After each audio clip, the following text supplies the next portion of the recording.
Penelusurannya sudah dilakukan. Jadi kita begitu dengar berita, kita langsung lakukan penelusuran. Ternyata orang yang telah terkena virus corona ini berhubungan dengan 2 orang.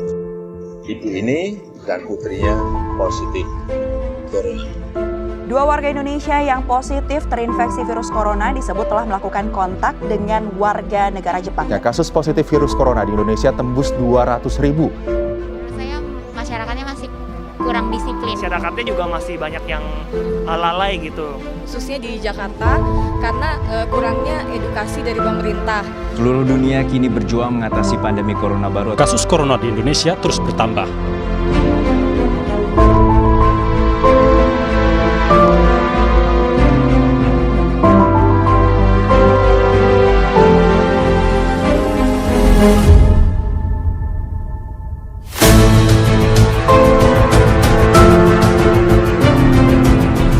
Vaksin COVID-19 Sinovac akhirnya tiba di Indonesia dan sedang melakukan proses mendapatkan izin penggunaan dari Badan POM, gitu ya. Jadi kita berharap juga, gue juga sendiri berharap pemerintah melakukan banyak langkah-langkah untuk membuat vaksin dapat didistribusikan kepada warga Indonesia, gitu.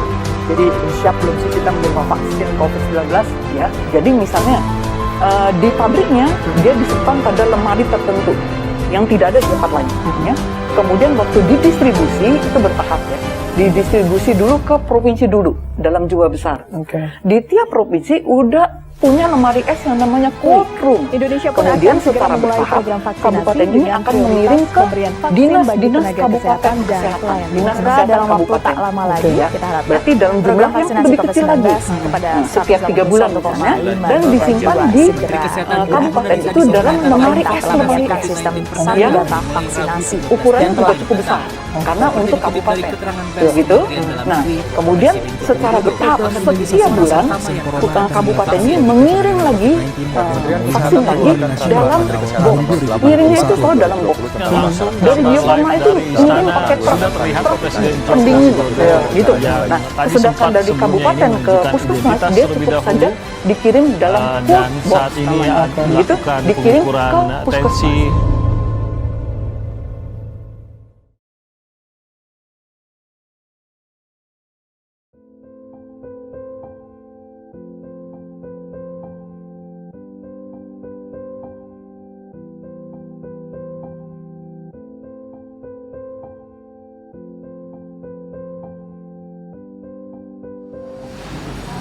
Ibu Asri dari Kisah Administrasia.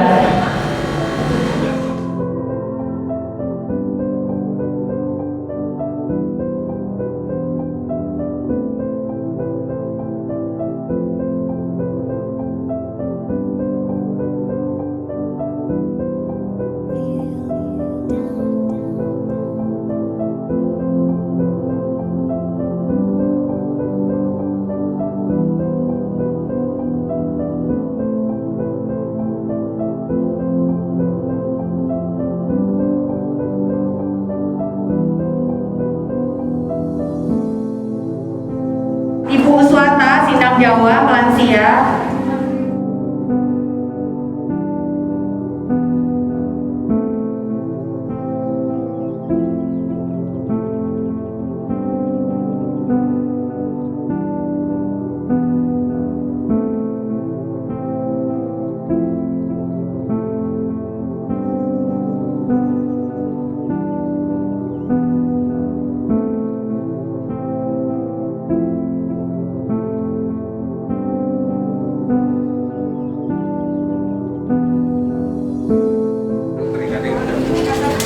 Jika sudah verifikasi, mohon segera masuk Bapak Ibu, jangan menunggu di luar lagi. 1 orang masuk ke ruangan.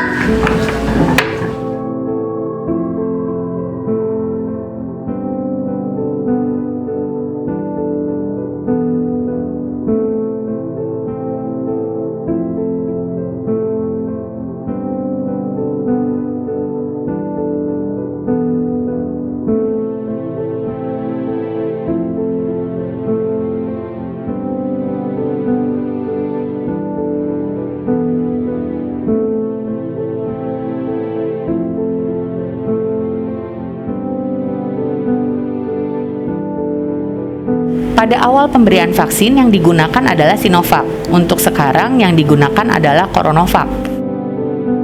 Fungsinya masih sama dan jenis vaksinnya pun masih sama, hanya interval pemberiannya saja yang sedikit berbeda, yaitu di 0 sampai 28 hari.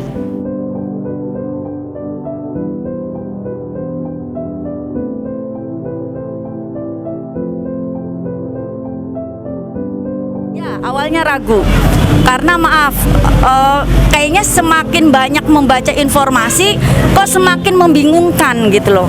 Karena maaf, sebelumnya ada anggota DPR RI, Dewan gitu kan, ada yang menyatakan menolak divaksin, lebih baik saya bayar walaupun berapa juta. Karena vaksinnya kualitasnya diragukan dan lain sebagainya. Di negara pembuatnya saja katanya nggak make.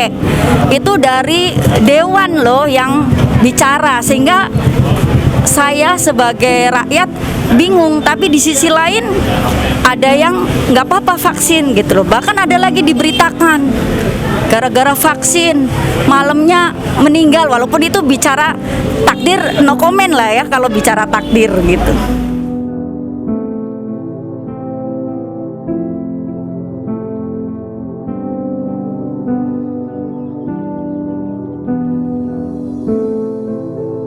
Vaksin itu adalah salah satu upaya percepatan untuk memperlambat laju virusnya. Vaksin itu bukan solusi utama. Vaksin hanya membantu supaya badan kita memiliki sistem imun atau sistem kekebalan daya tahan tubuh yang baik terhadap serangan virusnya. Tapi bukan mencegah kita tidak sakit. Kita bisa saja tetap terkena penyakitnya. Vaksin itu merupakan salah satu cara supaya masyarakat Indonesia bisa memiliki daya tahan tubuh yang baik dalam menghadapi COVID-19.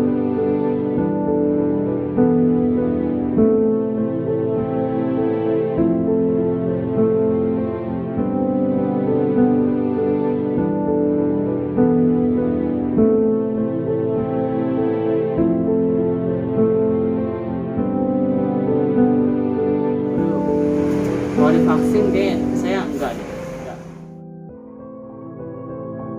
Soalnya kemarin saya dengar berita gitu kan, kayak ada perawat bernama Erni, dia itu setelah divaksin terkena positif corona dan habis positif dan dia meninggal. Nah, saya menarik kesimpulan bahwa kalau saya vaksin, saya nggak ada gunanya gitu loh, kayak saya tergantung imun masing-masing lah tiap orang. Jadi saya tidak divaksin.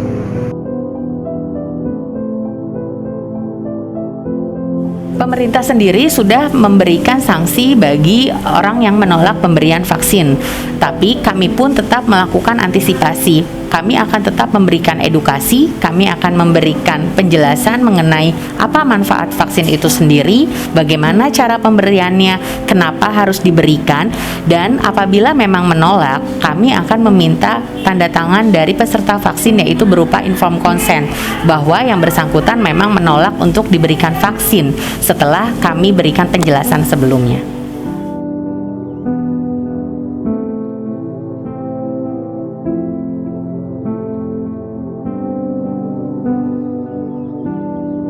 Majelis Ulama juga sudah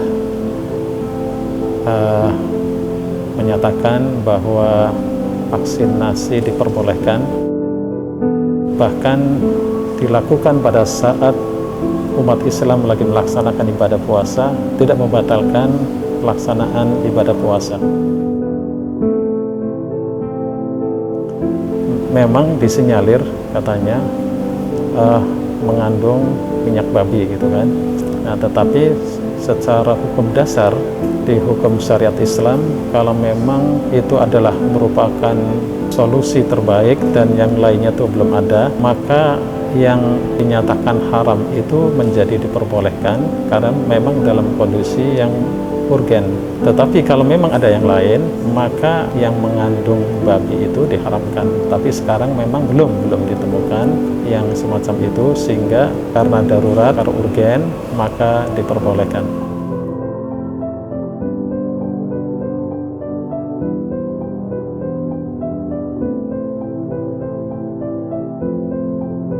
Harapan kandungan ibu terhindar dari COVID-19 maupun mutasinya atau kakaknya atau buyutnya lah.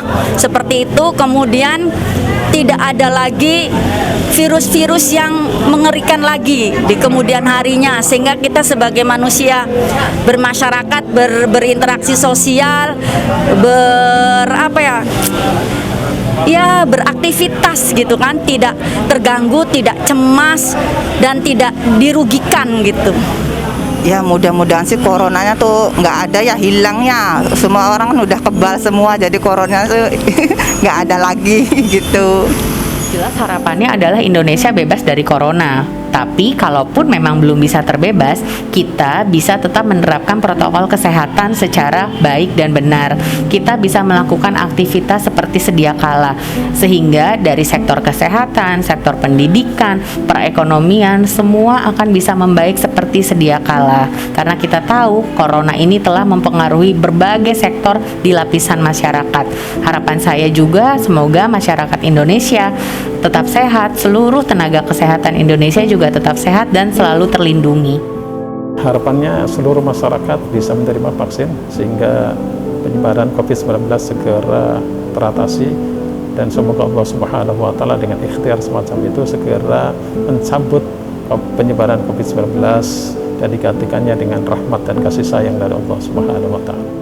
Pada teman-teman, saudara-saudara umat Islam khususnya, jangan ragu untuk divaksin. Majelis Ulama sudah menyatakan bahwa vaksin diperbolehkan, dan pokoknya jangan ragu-ragu. Ikuti anjuran pemerintah. Pemerintah tidak akan menyengsarakan masyarakatnya. Pemerintah cinta kepada rakyatnya, cinta kepada masyarakatnya, sehingga kondisi seperti ini segera teratasi. Baik secara hukum agama maupun dari sisi kesehatan, vaksinasi COVID-19 tidak menjadi masalah.